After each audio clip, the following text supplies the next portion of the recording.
je vais vous confier une chose. Dans cette bataille qui s'engage, je vais vous dire qui est mon adversaire, mon véritable adversaire. Il n'a pas de nom, pas de visage, pas de parti. Il ne présentera jamais sa candidature. Il ne sera donc pas élu. Et pourtant, il gouverne. Cet adversaire, c'est le monde de la finance. Paris, La Défense, 19 mars 2012. Parmi ces tours, le siège de la Corporate Investment Bank du Crédit Agricole. Et dans cet immeuble, les bureaux de Chevreux, le plus important broker indépendant en Europe, qui conseille 1200 fonds de pension, banques, investisseurs institutionnels. Avec des bureaux à travers le monde, à Boston, San Francisco, New York, Tokyo, Zurich, Madrid, Athènes. C'est d'ici qu'est parti ce papier. C'est une note brève en anglais de seulement 9 pages, qui n'était pas destinée au grand public, seulement aux opérateurs de marché.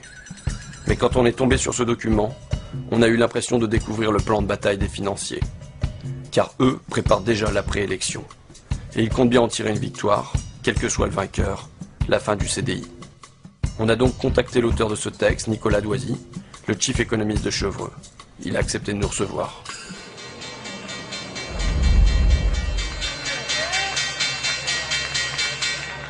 François Hollande va devoir déplaire soit au marché financier, soit à ses électeurs, puisqu'il est certain de ne pas parvenir à réconcilier les deux. Déjà, on a des investisseurs anglo-saxons qui s'étonnent du faible détail qu'on puisse avoir, qu'on reçoit des candidats dans leur programme. En fait, les candidats n'ont pas de programme, pour le faire simple. Les investisseurs anglo-saxons que je rencontre me demandent souvent, mais où est le programme? Je leur dis, il n'y en a pas, et pour cause, c'est un jeu tactique pour l'instant. Le programme, on saura une fois l'élection finie. Et en fait, on le connaît déjà. Il sera imposé par l'appartenance à la zone euro. C'est ça le point important. C'est que le conflit d'objectifs que va avoir François Hollande, c'est rester dans la zone euro versus satisfaire les demandes de son électorat naturel. Les deux ne sont plus compatibles maintenant. On le voit depuis la crise grecque. Il sait qu'il sera pris à terme à un moment entre la pression de ses électeurs et la pression des marchés.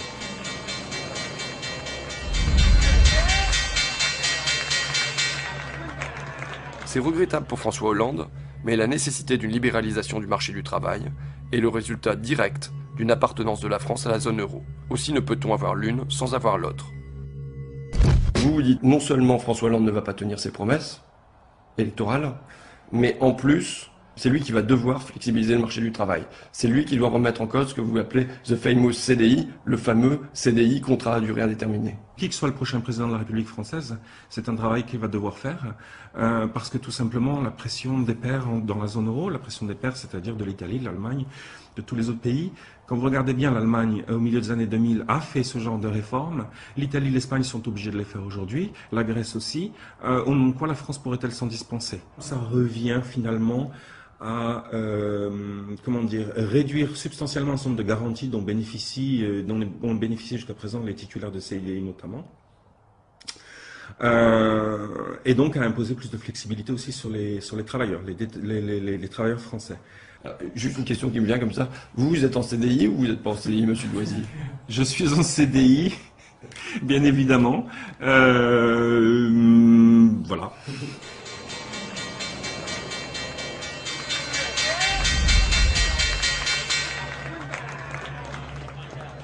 La demande de renégociation du traité serait alors utilisée pour tromper le public français en lui faisant accepter des réformes correctes, dont celle du marché du travail.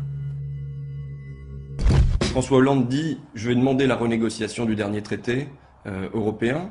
Vous écrivez ça. François Hollande il va avoir à naviguer à travers des forces dans la gauche, notamment à cause du référendum manqué de 2005. Et dans cette perspective, vous écrivez « Dans cette perspective, il serait politiquement intelligent que ses pairs de l'eurozone, donc ses partenaires allemands, belges, italiens, ainsi de suite, permettent à François Hollande de prétendre qu'il leur a arraché quelques concessions, même si c'est faux en réalité. La demande de renégociation du traité serait alors utilisée pour tromper le public français, pour rouler, j'ai lu to trick, rouler, tromper, pour tromper le public français, en lui faisant accepter des réformes convenables, dont celle du marché du travail. Alors, avant d'entrer dans le fond du sujet, je voudrais préciser un point. Les gens de marché s'expriment de façon très directe. Donc, le vocabulaire que j'ai pu choisir dans la citation que vous venez de lire paraîtra peut-être excessif à beaucoup de vos auditeurs. Maintenant, c'est vrai que voilà, on s'embarrasse pas dans les marchés, on va pas s'embarrasser de financerie, on va aller directement au point. Donc, de rouler les électeurs français, c'est peut-être un mot quand même excessif. L'idée, c'est de dire, ce sera une concession en quelque sorte de façade qui aurait été faite à François Hollande et au peuple français entre guillemets, de façon à ce que tout le monde constate qu'à la fin des fins, il les faut bien les autres réformes, les fameuses réformes structurelles que tout le monde, dont personne ne va entendre. Ce que vous dites, c'est, admettons, il y a un sommet à Bruxelles, François Hollande, il demande une partie sur la croissance, les autres Européens, ils vont faire comme si, bon, bah d'accord, allez, on t'accorde ça, ils rentrent ici en France en disant, regardez ce que j'ai obtenu, et du coup, il peut dire derrière, ben, en échange, nous, on va libéraliser notre marché du travail. Et vous avez parfaitement compris le sens de mon propos, c'est exactement ça. C'est vraiment une petite mise en scène, c'est un petit théâtre.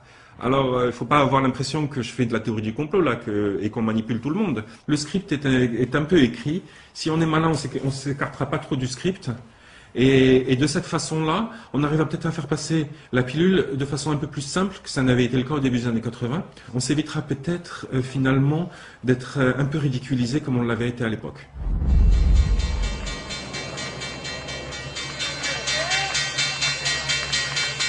La pression des marchés devrait être une incitation suffisamment puissante pour que François Hollande évite de jouer à des jeux stupides.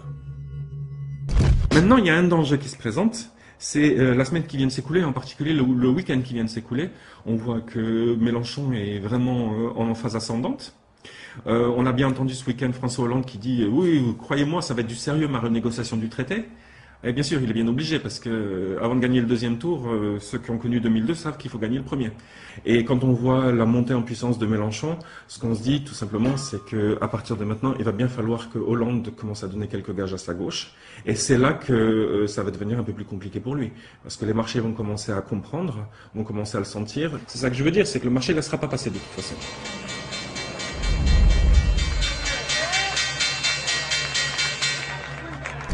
Alors, je faisais un récapitulatif.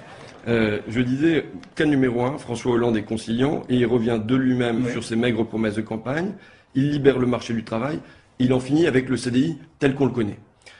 Cas numéro 2, il lui faut une petite pression de ses partenaires européens, une petite concession qui lui serve de prétexte, et derrière, il libéralise le marché du travail. Cas numéro 3, le pire, mais pas le plus probable, vous nous dites, il refuse de se plier à ce programme, à cette injonction, et alors les marchés vont le punir, le rappeler sérieusement à l'ordre.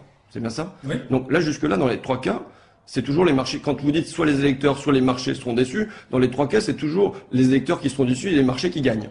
Oui, ben, regardez la Grèce, regardez l'Espagne, regardez l'Italie, regardez tout ce qui se passe en Europe depuis 2010. On a bien vu que de toute façon, à la fin, c'est le marché qui l'emporte. Je ne suis pas en train de dire que le marché a nécessairement raison, et, au sens moral du terme, mais en tout cas, il aura raison factuellement, puisqu'il s'imposera, ça c'est clair. Donc c'est de ce point de vue-là que je le dis, oui, en effet. Vous avez raison, les électeurs risquent d'être plus perdants que les marchés. Je ne sais pas où vous m'emmenez en fait. Je propose un quatrième cas. L'irruption du peuple sur la scène de l'histoire. Hier à Paris. La prise de la Bastille. Pardon? La prise de la Bastille numéro 2. Hier à Paris, il y avait, bon, on va pas chipoter, 80 000, 90 000, 100 000, 120 000 manifestants à l'appel du Front de gauche. Si, comme en 1936, on avait une élection qui s'était suivie de mouvements de masse, de manifestations, de grèves. Qu'est-ce qui se passe? Qu'est-ce qui se passe en Europe? Là, je crois que c'est le gros coup d'angoisse. On va être très clair, ça va être le gros coup d'angoisse parce que si, quand les Grecs manifestent, on a déjà une Europe qui se sent sur le point d'exploser, je vous laisse imaginer pour la France.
Cet entretien, pour moi, a été la révélation immédiate.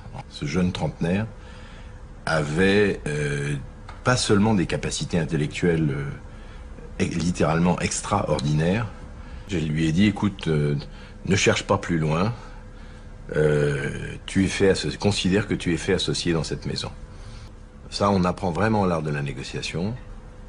On est amené aussi beaucoup, et ça c'est, j'allais dire heureusement ou malheureusement, utile en politique, communiquer, c'est-à-dire à raconter une histoire. Donc on y apprend d'une certaine façon aussi des techniques pas de manipulation de l'opinion, mais